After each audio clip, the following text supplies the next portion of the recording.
When I was in grade 10, we had a new English teacher at school. His name was Mr. Scott. He was young and very handsome. Mr. Scott had dark hair and kind brown eyes. He was only 24 years old. All the girls in our school liked him. During breaks, they often walked past his classroom just to see him. Mr. Scott was very polite and friendly. The other teachers liked him too. Some young teachers always tried to talk to him, but he stayed professional and focused on teaching. I also liked Mr. Scott. I thought he was the best teacher in the world. I never missed his classes and always did my homework. But I was a shy girl. My classmates often joked with him and asked silly questions, but I couldn't do that. I just worked hard in his class and listened to him carefully. Sometimes I wore my favorite dress to his lessons, hoping he would notice me. During class, I felt very nervous when he called on me. My heart beat fast and my hands shook. But I always answered his questions because I wanted to impress him. Mr. Scott always gave me good grades. He often smiled and said, "Good job, Emma." Hearing this made me happy. The whole year, I couldn't stop thinking about him. I even dreamed about him at night. One day, I found out where he lived. His house was near my neighborhood. Sometimes I walked past his house, hoping to see him. If I did, he would smile and say hello. If he was with his friends, I felt very jealous. When I moved to grade 11, something terrible happened.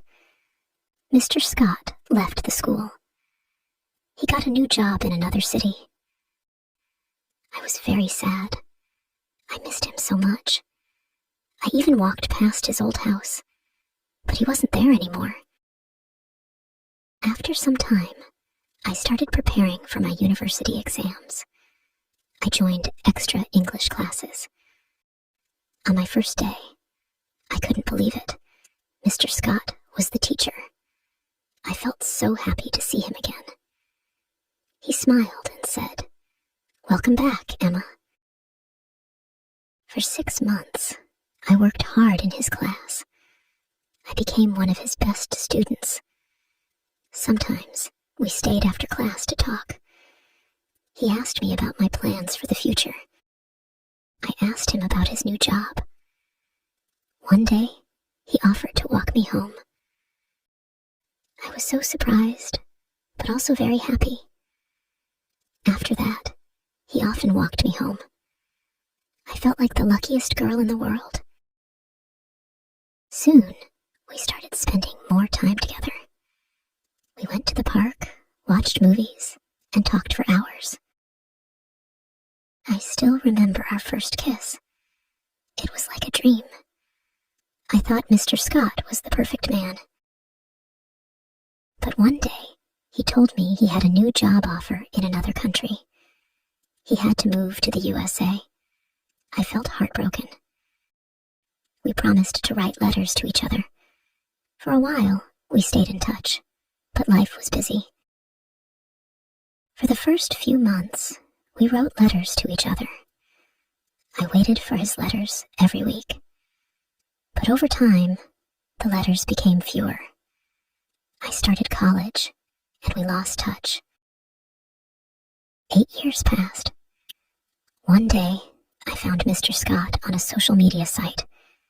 I sent him a message, and he replied. We decided to meet. I was very excited to see him. I dressed nicely and went to the cafe where we planned to meet. When I saw him, I was surprised. He looked different. He was older now, and he had gained some weight. His hair was not as blonde, and his blue eyes were not as bright.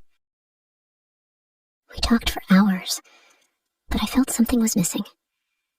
He was not the same person I had loved as a teenager. After the meeting, I thought about him.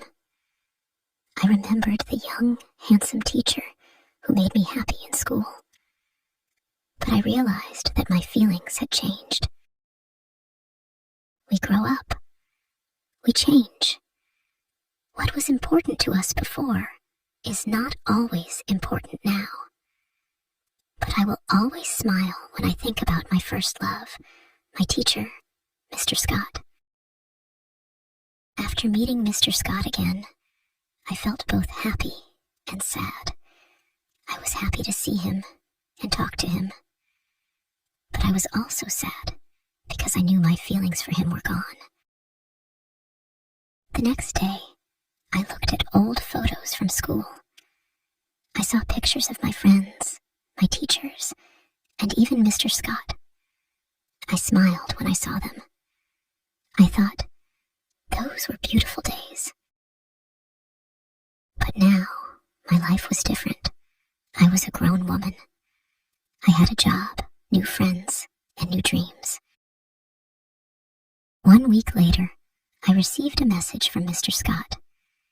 He said, "It was nice meeting you. I hope we can stay friends." I replied, "Thank you, Mr. Scott. It was nice seeing you too. I wish you all the best." We talked a little more, but I knew it was time to move on.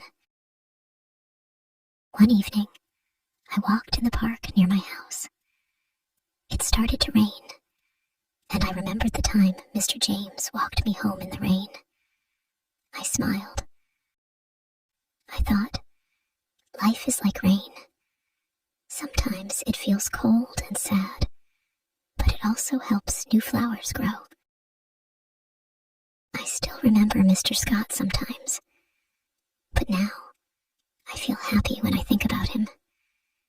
He was a part of my story, but he was not the end of it. Life is full of surprises. It brings new people and new dreams into our lives. And sometimes the best moments come when we least expect them. If you enjoy the story, please like, subscribe, and share.